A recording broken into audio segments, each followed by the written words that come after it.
This summer, the Cultural Arts team is offering a variety of programs throughout the city of Cleveland, including ceramics, painting, theater, cooking, and more. With a variety of youth and adult classes, there's something for everyone. All the instruction and basic materials are provided free of charge. For a full list of offerings, visit us online or call Cadell Fine Arts at 216-664-4103 for more information. Registration opens Tuesday, May 6th, with programs starting June 2nd. Look forward to seeing you this summer.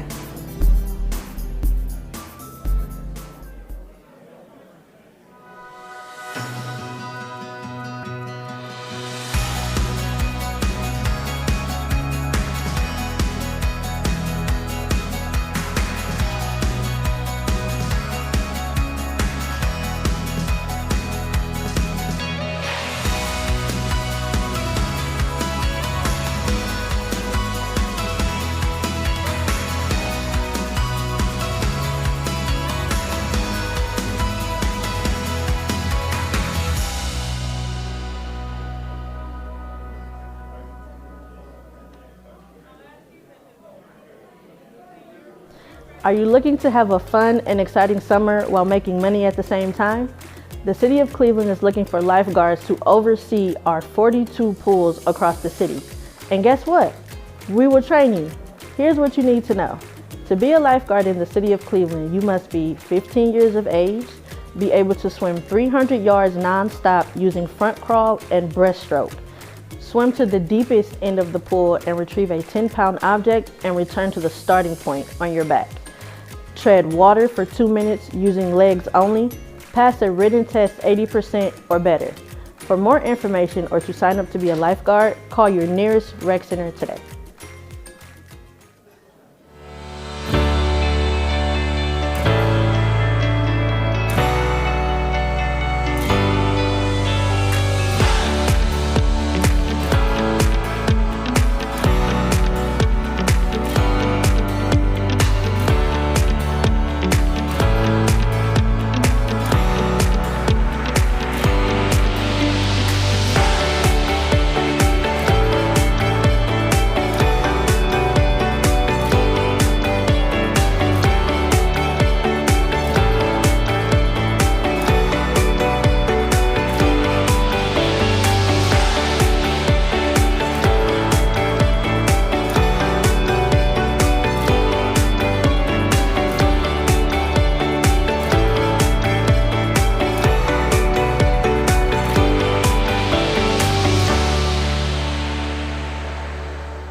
Hi, I'm Dr. Elizabeth Crow, Director of the Office of Urban Analytics and Innovation. Last year, we launched the new 311, a centralized, non-emergency hotline and website that provides ready access to city services and information.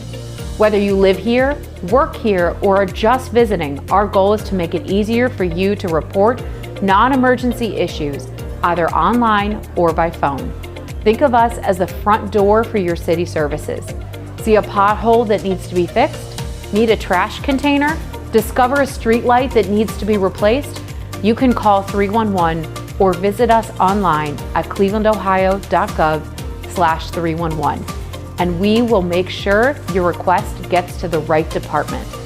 If you submit your request online, you can create an account and track the status of your request. This is your city, and with 311, you can help make Cleveland better for all of us. This summer, the Cultural Arts team is offering a variety of programs throughout the city of Cleveland, including ceramics, painting, theater, cooking, and more. With a variety of youth and adult classes, there's something for everyone.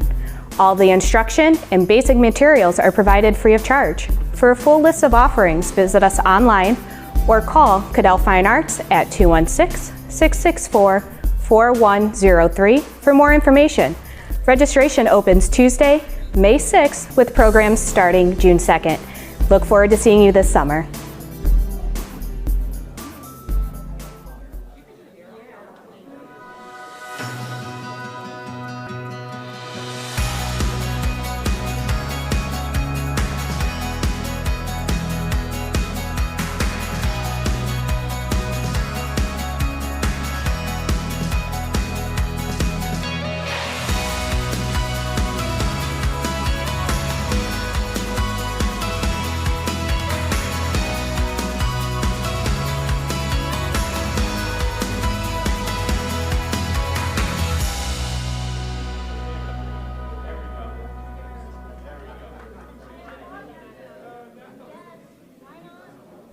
Are you looking to have a fun and exciting summer while making money at the same time?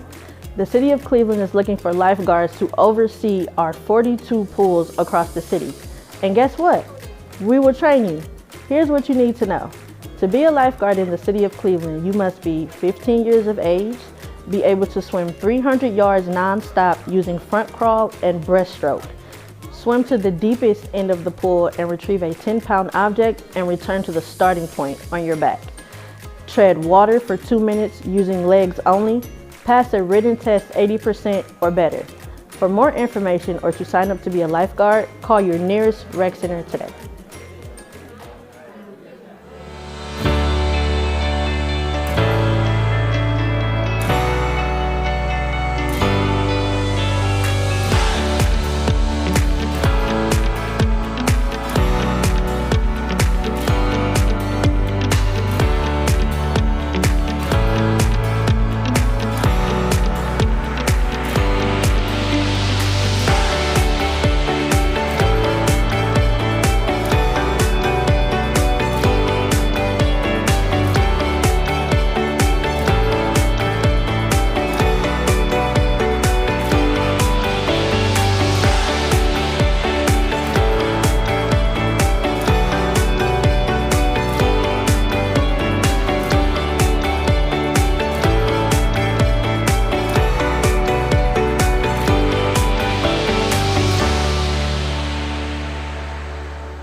Hi, I'm Dr. Elizabeth Crow, Director of the Office of Urban Analytics and Innovation. Last year, we launched the new 311, a centralized, non-emergency hotline and website that provides ready access to city services and information. Whether you live here, work here, or are just visiting, our goal is to make it easier for you to report non-emergency issues, either online or by phone. Think of us as the front door for your city services. See a pothole that needs to be fixed? Need a trash container? Discover a street light that needs to be replaced? You can call 311 or visit us online at clevelandohio.gov/311.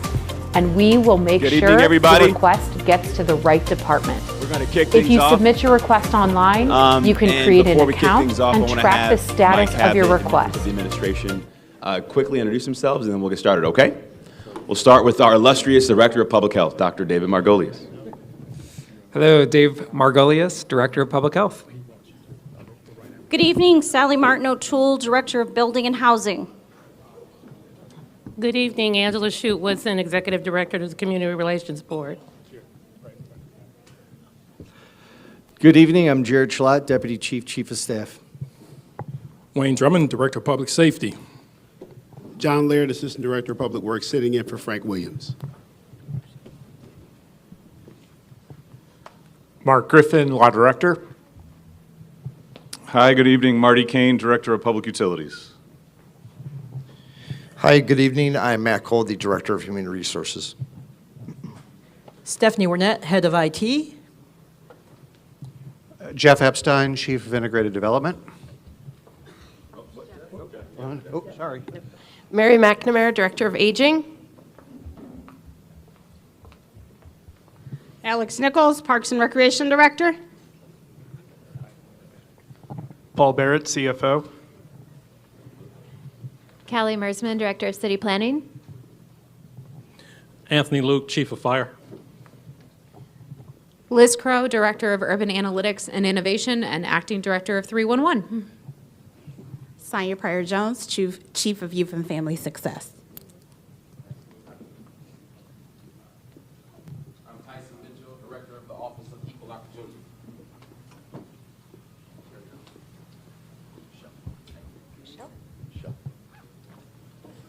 Michelle Pomerantz, Chief Education. Oh, okay. All right. Let's give our cabinet a big round of applause if we can. I'm going to invite the councilman up to the floor right now. I know today has been a challenging day in the neighborhood.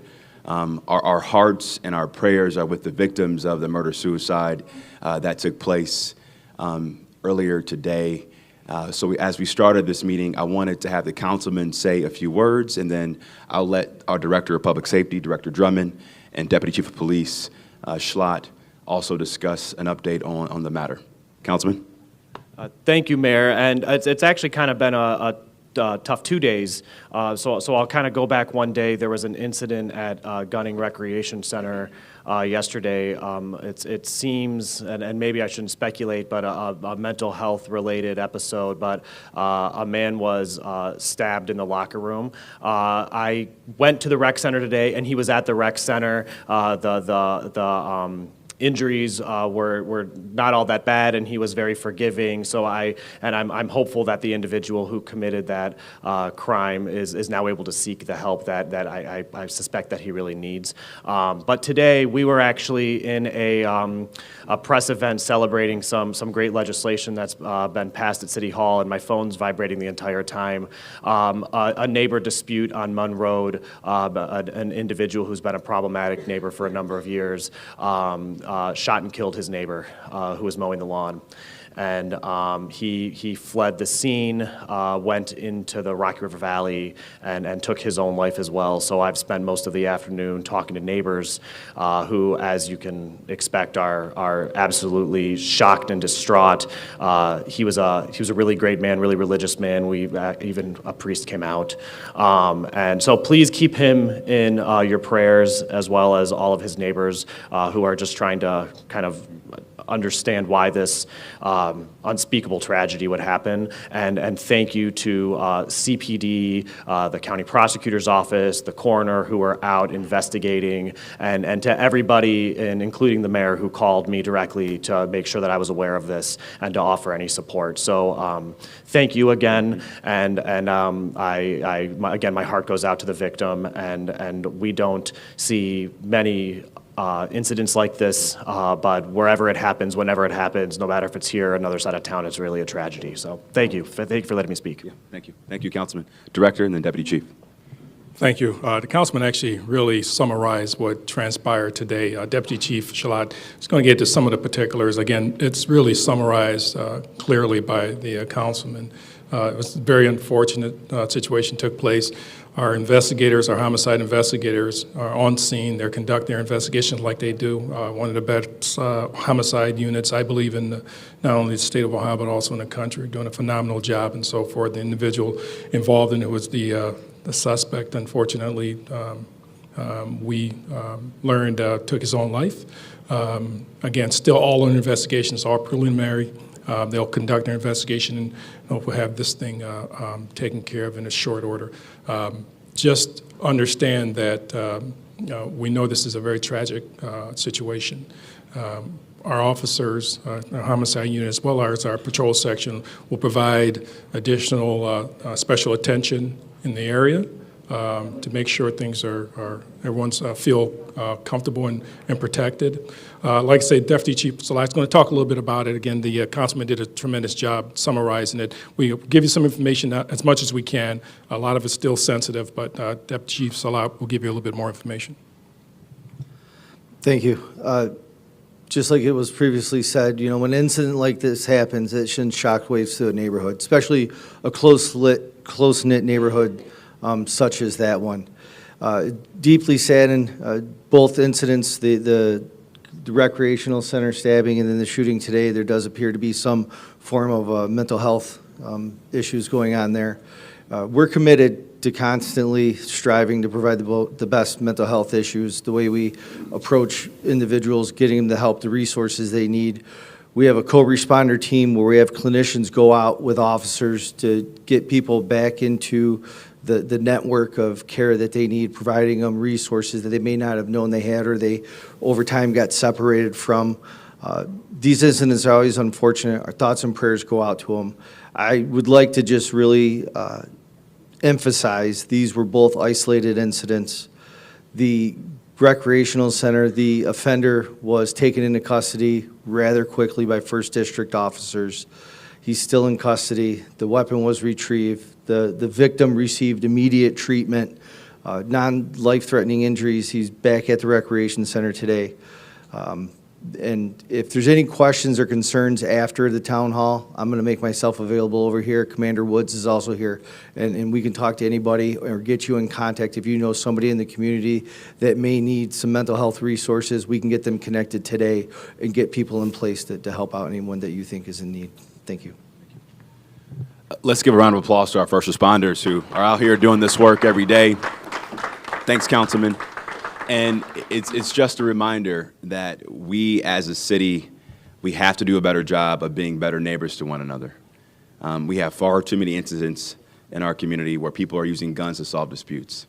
That is not the way to solve disputes. So again, let's work to be better neighbors and friends and partners and allies, not just in this neighborhood, but across the entire city, and know that the Cleveland Division of Police is working around the clock to keep our streets safe and secure. So the floor is yours for the town hall. Who wants to start with the first question? Yes, sir. Come on to the microphone. And please tell me your name. Jim Hagan, I live on Boston in Bel Air. Okay. A 50-year homeowner. And it's sad that they increased my taxes 160%. I'm at the poverty level. But I have another concern. I know that's county, right? Yes, sir. The empty lot over there on Bel Air, it's a total war zone on the 4th of July. Tricia has a heart condition. I mean, Roman candles in the top of your house, and there's a wooded area around there. There's a problem there. I believe police should monitor that. Okay. Councilman Kelly knows about it. And they knew about it for years past, and no one has a concern. I even have to take Tricia out of there because of her heart problem. Is it an open vacant lot? Is it a vacant lot? Yes. Okay. And that's a sad scenario over there. It's a total war zone, Mayor. Okay. So if you can give us the address of where that vacant lot is located, we'll have Building and Housing coordinate with Public Safety to work to address that vacant lot issue. 10724 Bel Air. Okay, great. If you can give it to Sally Martin O'Toole, our Director of Building and Housing, we'll make sure we're addressing it for you, sir. Okay. One other thing, real quick. Yes, sir. These youngsters out in the street, I'm a driver training guy. I spent my whole career out there, okay? Retired. It's sad when the housing court, though, I bought that home over there to have income, and the housing court, they wouldn't support me. Tenants sliced my tires, pulled guns on me. But these kids in the street, it's totally unsafe, 12, 13 years old. And I'm going to tell you, Philly has taken the bikes away and holding the parents accountable. And I wish you guys would consider, I wish the city of Cleveland would consider that. Well, let me tell you what we've done regarding street takeovers and dirt bikes. I know it's a major nuisance that we've seen across the city for years. We've seen somewhat of a decline over the last couple of years because of some actions we've taken. Let me walk you through those actions, and maybe I'll have the safety director and deputy chief of police also talk about our special operations that we currently deploy once those issues occurs. First and foremost, we work with city council to strengthen the laws on the books to seize illegal dirt bikes and motorcycles and ATVs when they're on the street. And so now our local law mirrors the stronger law that the state currently has as well. Secondly, we also work very closely with our county prosecutor to enhance the penalties for street takeovers. As you know, last summer we had a crazy incident where we had these street takeover gangs come up from across the state. And a majority of these folks weren't even Cleveland residents. They were from Sandusky, Ashtabula, Akron, Columbus, Cincinnati. And so we work very closely with our county prosecutor and federal law enforcement to use the full weight of the law to hold these folks accountable. Now, I will also say this. This is not just about law enforcement, but it's also about making sure we give young people productive things to do, especially in the summer months. When I was growing up, from sunup to sundown, I was busy, whether it be the Boys and Girls Club or Vacation Bible School at my church. And so our Chief of Youth and Family Success in the back, Sonia Pryor-Jones, works very closely with CMSD to offer young people summer activities, whether it's a summer job at Youth Opportunities Unlimited or summer school at CMSD. We have great programs in all of our rec centers as well. And so this summer, there is no excuse for a young person in our city not to be busy. And so please connect with our Chief of Youth and Family Success, Sonia Pryor-Jones, to look at those programs. But law enforcement is on it. Our out-of-school time providers are on it. And we want to make sure we have an all-of-government approach to keep young people safe and secure and productive this summer. Let me share this real quick. Yes, sir. The police officer had a brand-new vehicle. He stopped traffic at the traffic light, and they beat up on his car. I know. Thank you, Mayor. Yeah, thank you. You want to talk about our special operations deputy chief that we have around takeovers? Yes, sir. So we have, can everyone hear? So we currently have a summer initiative in place, Operation Summer Breeze. We're going to be unveiling it soon with the mayor. We have a street takeover task force made up of officers, detectives, where we're going out and we're proactively pursuing these individuals. We are using social media monitoring. We have cameras throughout the city. We're identifying them. We're holding them accountable. We are seizing their vehicles. We're not just towing their vehicles. We are seizing their vehicles as criminal tools. Several individuals have been sentenced to years in prison. They're not just getting citations. They're not just getting warnings. They are going to jail for these street takeovers. We had great success in it last year. We have milled the middle of the streets to avoid the takeovers where they can do the donuts. We have been so successful in our pursuit of these individuals that cities from all over the nation are calling us saying, what have you guys done to be so successful? And they're taking everything we've done and they're mirroring it in their cities. And we're creating a network because, like the mayor said, these individuals are traveling. So we're working with our law enforcement partners to identify them. So when they go from Columbus to Sandusky to Cleveland, we know who they are, we work together in concert, and we get these individuals in jail. And we're going to keep it going throughout this summer as well. And before we go to the next question, raise your hand if you're a resident and you have your own Ring camera at your home. Raise your hand. Okay. Did you know that the city of Cleveland, we now have a program called our Smart CLE sharing system, where you can integrate your Ring camera data into our real-time crime center. Now we have a 24/7 real-time crime center. So if any issue occurs in your front porch, in your front door, in the vicinity of your home or in your neighborhood, we need you to sign up for this smart camera sharing system so we can share that intelligence and share that data with law enforcement, okay? And so at the end of this meeting, please connect with the safety director or the deputy chief to make sure you get signed up for that program. All right, next question. What's your name, sir? Hi, my name's Tom Baldwin, and I've lived in the city of Cleveland for 40 years, and I've lived on West 156 for the last 30 of them. And anybody that's from this side of town knows that what's going on when you come off the highway at West 150th is an absolute disaster. If all you people in the city were to leave this meeting right now and drive under that bridge, there's at least 15 people. They got shopping carts, they got furniture, they're sleeping on the road during the day. I understand the homeless problem in this country, and my heart goes out to anyone that has to live like that. But we're not doing or being aggressive enough to get these people away from our city. They leave there when the sun goes down, and then they go into the woods. A couple of years ago, I got with Brian Casey right next to the Speedway.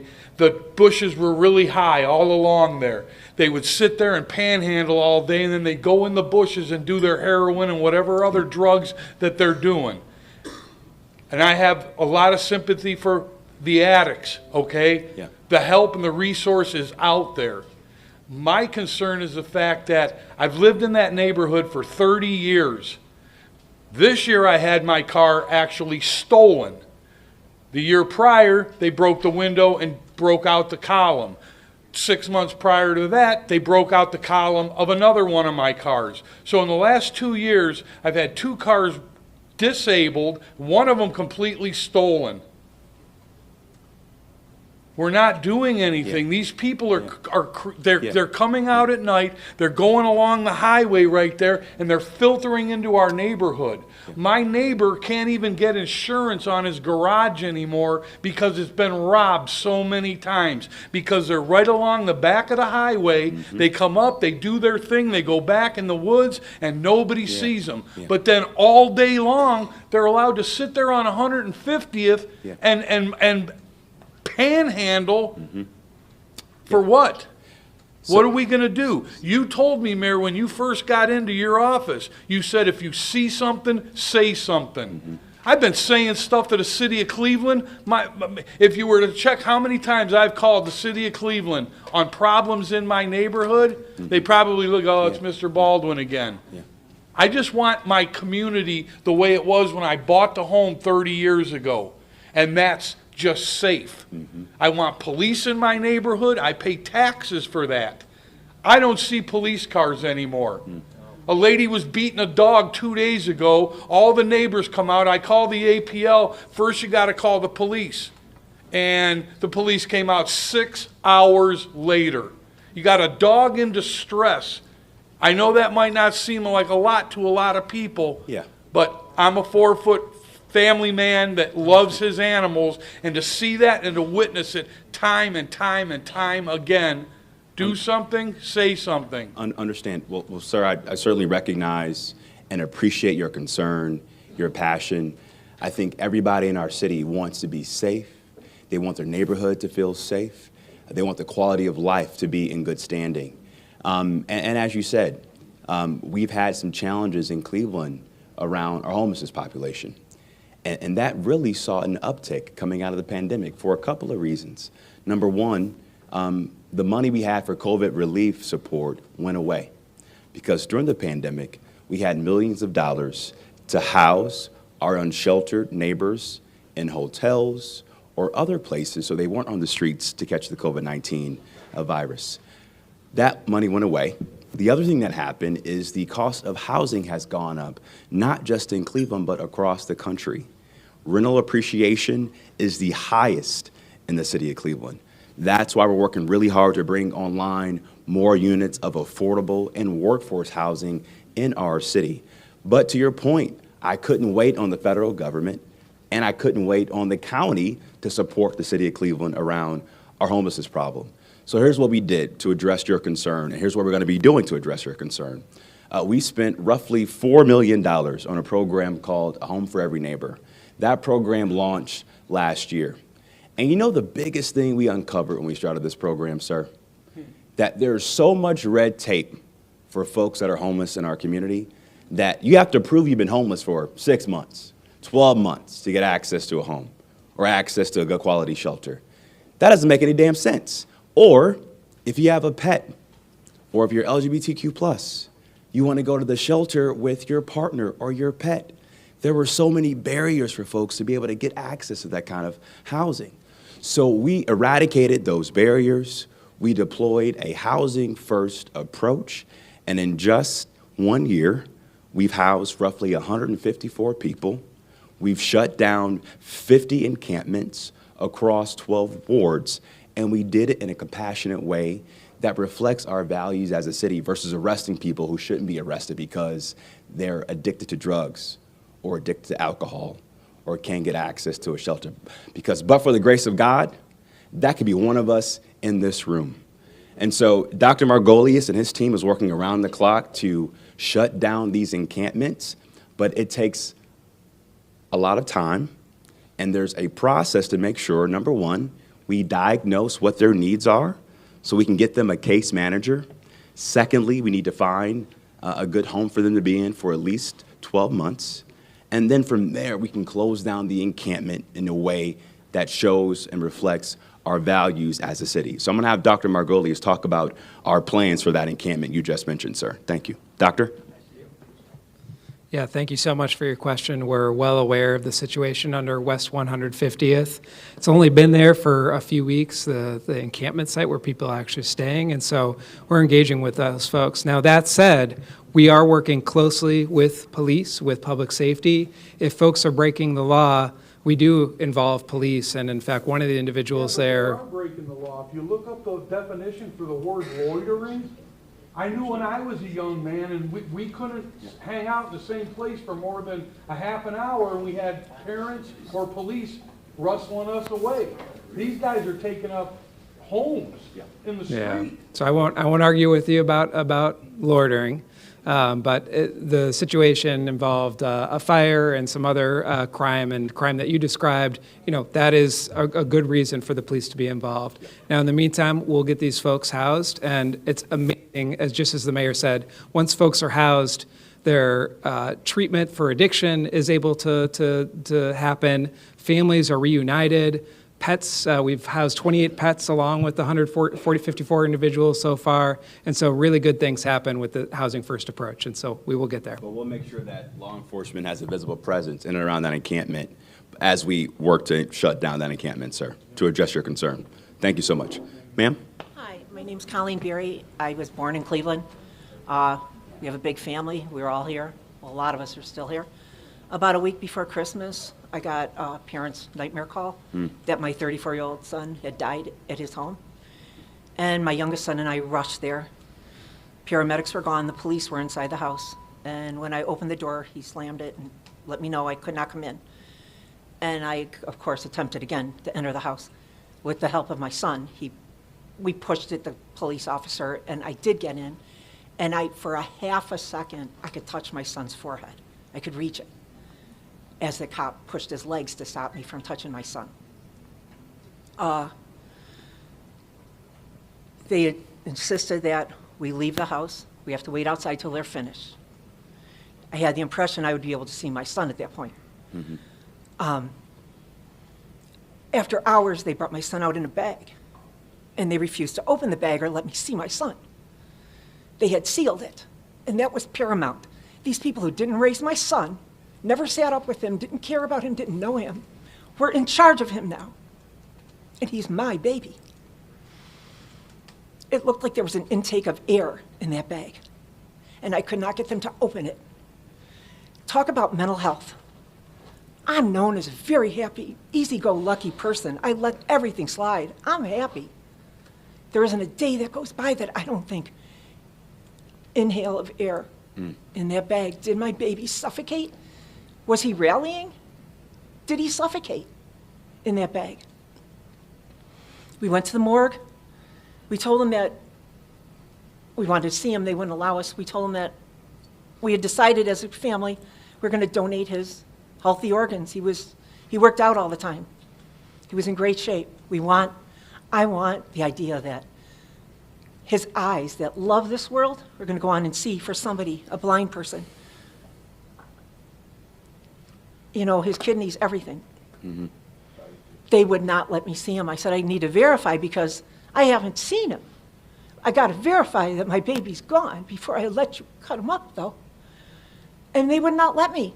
The morgue said basically, it's too much trouble. I said, they told me at least 8 people would live, besides the other people that would just be helped with the donation. It matters to those 8 people. Let us see him. Let one of us see him and verify it. No, they don't do that.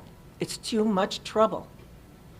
So we did not donate because I couldn't bear to okay that unless I knew for sure he was dead. That should never, ever happen. We all live with it. Our whole family lives with this knowledge.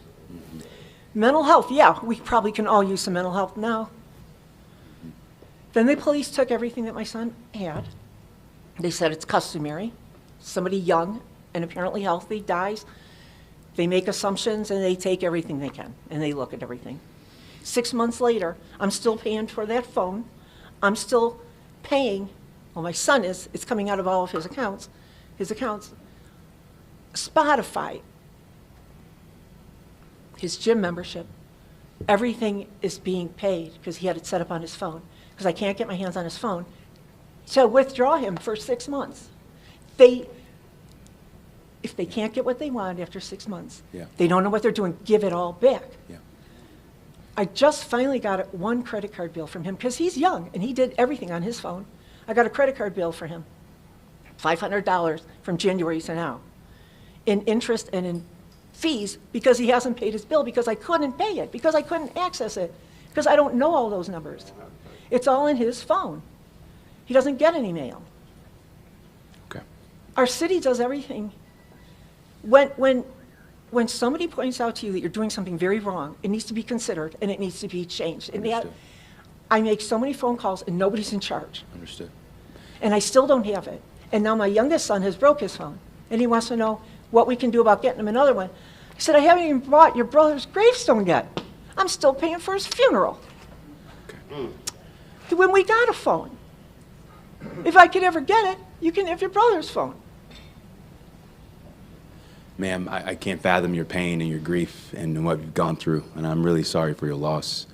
I know that's customary that the police has standard protocols when someone is killed or someone dies, so I'm going to have the deputy chief talk through what that protocol is when looking at a potential crime scene, and if there's any issues we have not addressed, the deputy chief and the safety director and our law director is here to work with you to make sure we get those issues resolved. All of his things have been returned to property room, so they're done with Okay. them, but they haven't given them back. Deputy chief, please.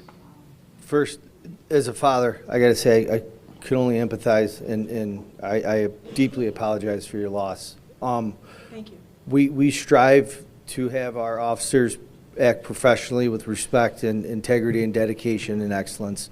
And it appears we may have fallen short in this interaction with you. And I cannot, especially in this time of crisis for you, cannot apologize enough. So I'm very sorry. When we get on scene, for instance, like that, like you said, when a young man passes away, a young female passes away that should not be passing away, we look at every aspect. And part of that is securing the body. So if evidence is on the body that could lead us to somebody that may have caused the death of your son, we don't want it to be contaminated, for lack of a better term, that the evidence could get dismissed and you would not get the justice for the death of your son. So when we arrive on scene, we do everything we can do to preserve the body of the individual, the house, so the family and the victim could get justice. Once the coroner is on scene, which is a county entity, the county morgue is the coroner's office is the highest law enforcement agency in the county. They supersede us. So when they show up on scene, they say, this is the actions that we have to take. We have to honor what they say because they supersede anything that we can say or do. What I can do, if you want, when everything's done, I'll get your information. I can get you in contact with Deputy Chief Pillow, who oversees the detectives that handled this case. We can identify who they are. We can bring them in. We have conversations with them and handle this a certain way with them. And then I can also look into getting you back this property and helping you out with that, ma'am. And what about at the morgue? Thank you, Deputy Chief. The morgue, Somebody's got to change the way they do things at the morgue. Deputy Chief can connect you to the county I think all the coroner. people that died, that might have lived, because they might have got the donation from my son, would want to know what changes are going to happen at the morgue. I can't be the only one that wants to verify that their child has passed before they donate. Thank you. Thank you, ma'am. Thank you. So nothing there? We'll connect, we'll We will- work with the county coroner and connect to the county coroner's office. Thank you. Yes, sir. Good evening. I'm James Lamb from Cleveland, from Ward 3 in Cleveland, Ohio. Mayor Bibb. Yep. I'm here today because of the fact that I learned of this meeting maybe 45 minutes ago. I have one thing I would hope that you would work with me on. I have one thing that I hope that you would help straighten out, and I have another thing that I hope everybody in this room would consider. And here we go. I just come from your police commission board meeting. A meeting that's supposed to last 2 hours that lasted an hour. You discussed 11 articles in an hour. Now, I've been sitting around City Hall for 50 years. I've seen City Council go through 11 articles and it took them a couple of weeks. So ain't no way in the world we can tell the citizens of Cleveland that in 1 hour, we can take care of the business of 11 articles. That just don't work. That don't work for me and no one else. And I don't think it worked for you. So I would hope that you would look into that. Okay. Because if they're sitting on the board, they're getting a stipend.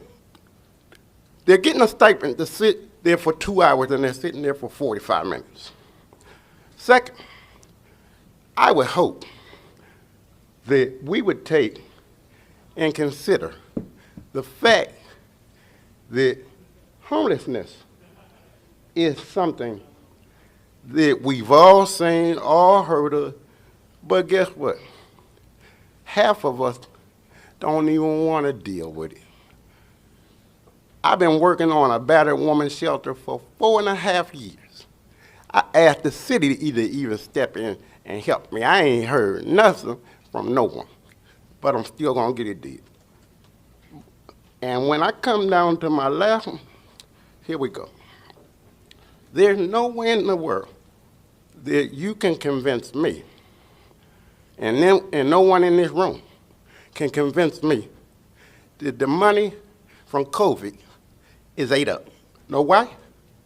I have Mayor Jackson's last 10 years of records. And I can tell you this.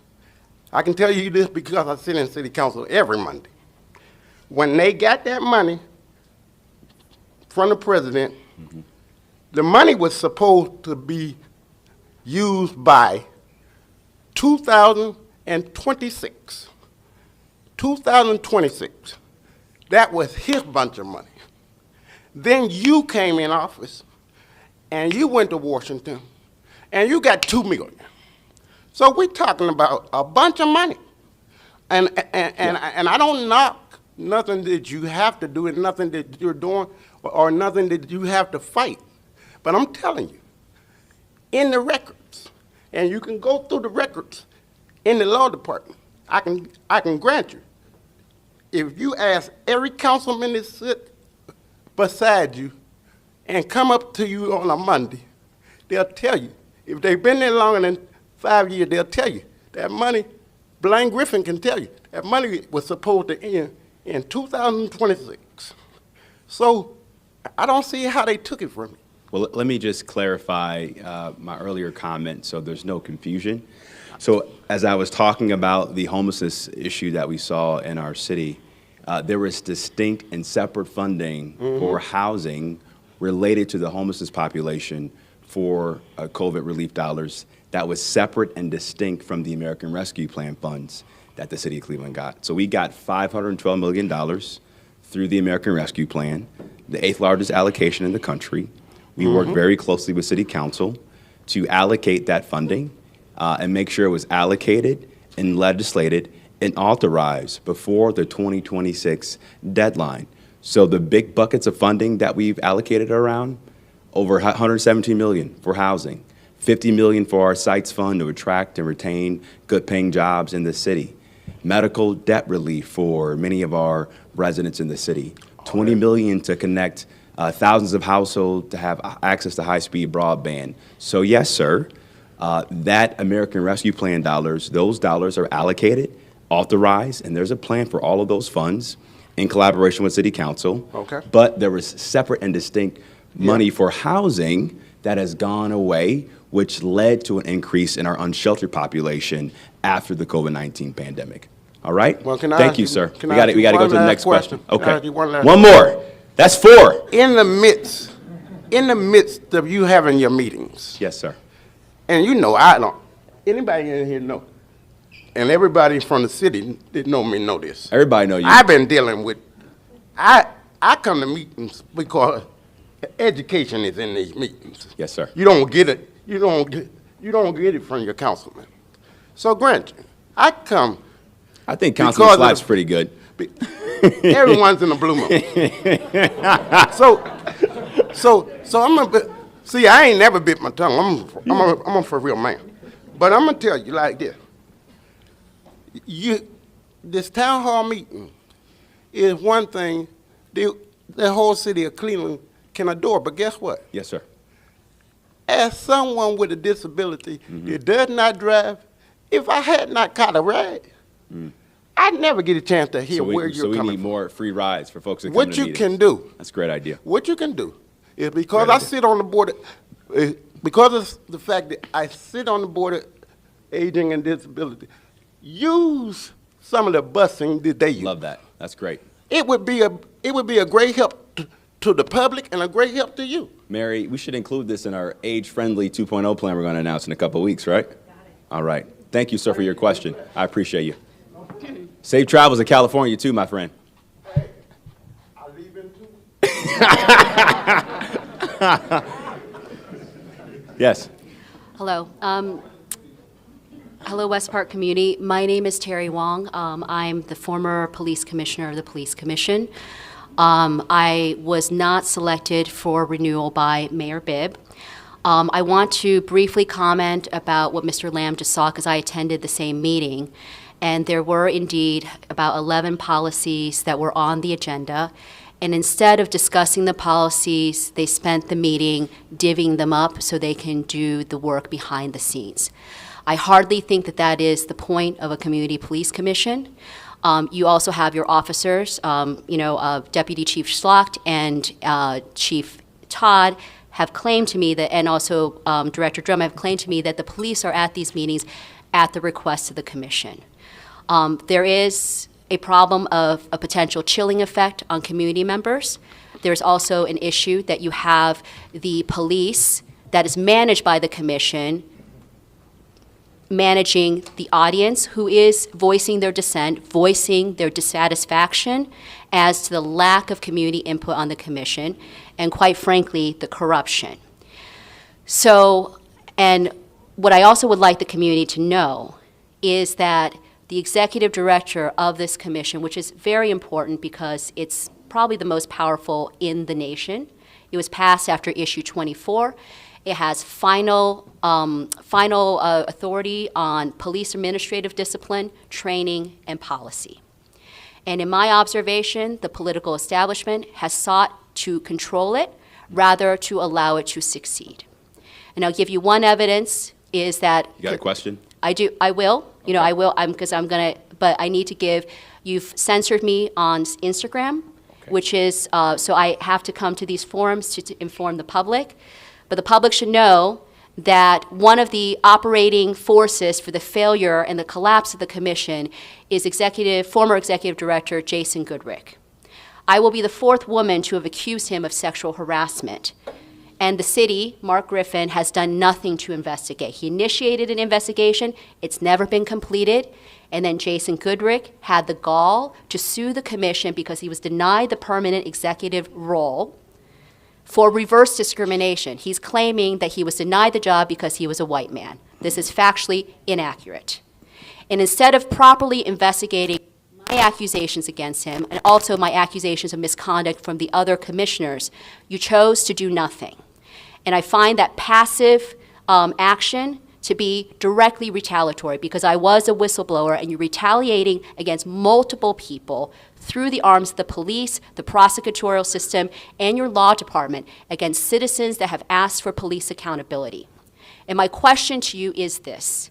Right now, you have a DOJ, our lawyers at the DOJ for the consent decree are being actively curtailed by the current administration. The consent decree is under attack after 10 years. The OPS administrator has been removed. And you have internal affairs basically unable to handle all of these complaints. So the only thing left is the commission. So why is it that you do not want the commission to work? Because as everybody knows about the commission, I was the commissioner that did 90% of the work. So probably what's happening right now is that they have too much work and they can't do it. They don't want to do it on public record because it's embarrassing for them. Why is it that you don't want the community to have a say in this? And the community that has paid attention, I advocated for officers and for community members.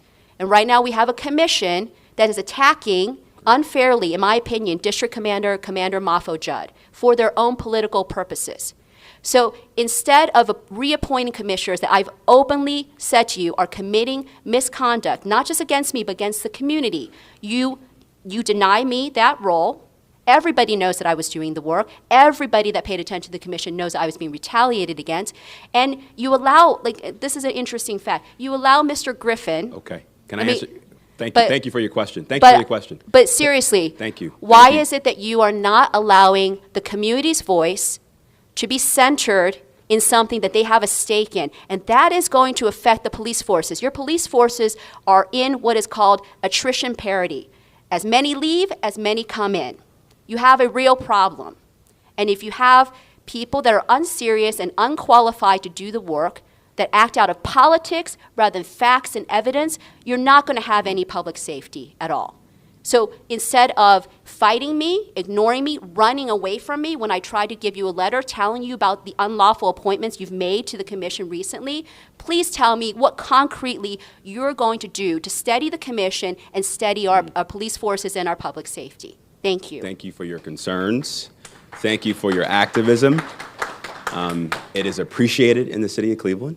Let me walk you through a couple of your points, and then I want to have Mark talk about some of the allegations you made. First and foremost, I was the only major candidate in the race in 2021 to endorse Issue 24, which led to the creation of the CPC.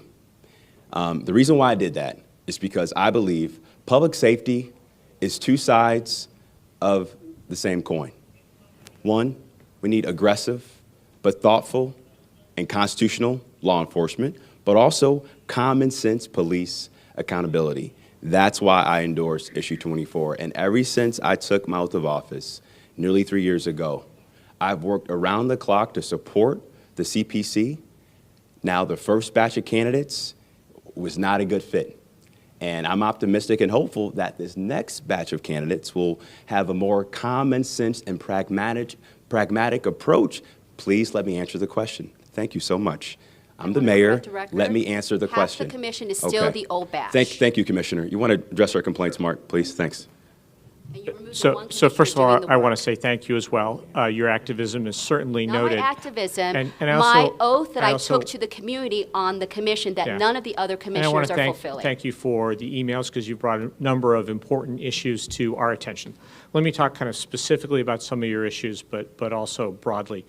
We are committed to constitutional policing, and by that we mean safety and crime is our number one goal.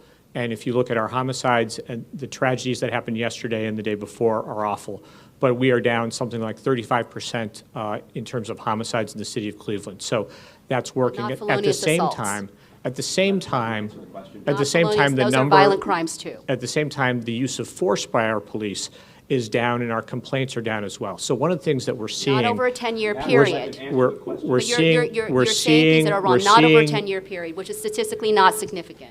One of the things that we're seeing is we are effectively working with the community in ways that we didn't do before. And so as a lawyer who defends the city and defends the police, I'm very happy and proud to defend kind of the progress that we have made. And if you look at what the Federal Monitor has said, in the last 2 years, we've had something like 60 recommendations and improvements. Let me also talk a little bit about the Community Police Commission. We want to make sure that it operates effectively, that it reaches out to the entire community. And one of the reasons that we also want that is for everyone to have their First Amendment rights. So in those meetings, we have police there to make sure there are no disturbances and that everyone can speak. So, we are trying to address your issues. With respect to the different complaints you've made, we made sure that there wasn't someone who had a conflict of interest to investigate the issues that you've raised. So we went out to the law director of Rocky River, an experienced former prosecutor, Michael O'Shea, who has been working on those complaints. It's been over a year, and Jason Goodrick has received a settlement. A serial so- sexual harasser is being paid with Ms. taxpayer Wong, money. Ms. Wong, please. Let me just say this about the money. Taxpayer money you're paying I think people to who know silence me the truth of the commission. know that I look at every penny that we pay, and people accuse me of being too cheap, whether it's the bills of the monitor, which I review every single month, or it's the amount that we pay out. I do not pay a single penny out if it's not necessary. As I defend the city of Cleveland, I make decisions about what is not valuable. And I promise you that every single decision I make is to protect the city of Cleveland. And I do want to thank you for your time. Thank you. Any other questions? Yes, please. Thank you. Hi, my name's Renee Bablavy. The issue with murders and keeping track of that. Yeah. I have addressed that with you on your Facebook page, and all I get back is some computer-generated response that doesn't answer anything for me. I'm really, really, really tired of you and your constituents in the city of Cleveland that focus strictly on murders, okay? There are probably a ton of people that have gotten hurt, okay? Being robbed, shot at, Yeah. okay? Your focus is on murders, numbers of murders, okay? What about all the people that got hurt, that got injured, are pain and suffering, have psychological problems now, are scared shitless to go out of their house because of what happened to them? You focus on murders. Okay, murders are down. Let's take into account all the things, the bad things that have happened to people. Why is that not ever brought out by you or any of your constituents? All aspects of crime are a priority to me and my administration. It's my number one priority as mayor. It will always be my number one priority as mayor. You never speak of it, though. You speak yes. of murders, strictly murders. We speak all the time about everything we're trying to do to address violent crime. I want to have Deputy Chief Slott talk about. No, I'm talking about statistics. You never address statistics of anything except for murders. No, we talk about carjackings, all kinds of criminal things that happen. Excuse me. I understand your passion. I appreciate your passion. Not only do we talk about homicides and murders, we talk about all aspects of Part 1 violent crime and quality of life issues as well, too, that also are tied to public safety. And so I want to let Deputy Chief Slott talk about those efforts. Deputy Chief. Yes, ma'am. To give you some stats, every Monday morning, we provide a list of all the Part 1 crimes, the major crimes you can think of, to the mayor and the safety director. And they hold us accountable for any increase, any uptick in crimes. The mayor calls 24 hours a day. What's going on with this? What's happening with this? The past report from this week, murders are down 30.95%. Rapes are down 24.86%. Robberies are down 30.14%. Felonious assaults are down 18.22%. Felonious assault shootings are down 25.2%. Burglaries are down 16.54%. Thefts are down 11.87%. Grand theft motor vehicle auto thefts are down 29.74%. Arsons are down 26.58%. The mayor came to us and said, that's not enough. What about all these car break-ins? Yeah. First district, car break-ins are down 25%. Second district, they're down 23%. Downtown, the third district, down 47.47%. The fourth district, it's down 32.94%. In the fifth district, the far east side is down 51.35%. So we've had a rash of car break-ins and... Ma'am. So data is one thing, and I understand that frustration, but the men and women of our police department are also working on the perception and visibility of public safety as well, too. And so it is truly an all-of-government approach. We work around the clock to address it.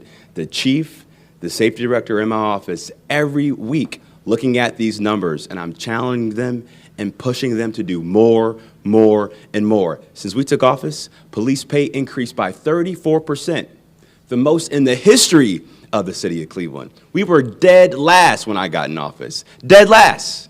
Dead last. No mayor in history raised police pay like this administration. So public safety is a number one priority. It will always be my number one priority. One car break-in is too many.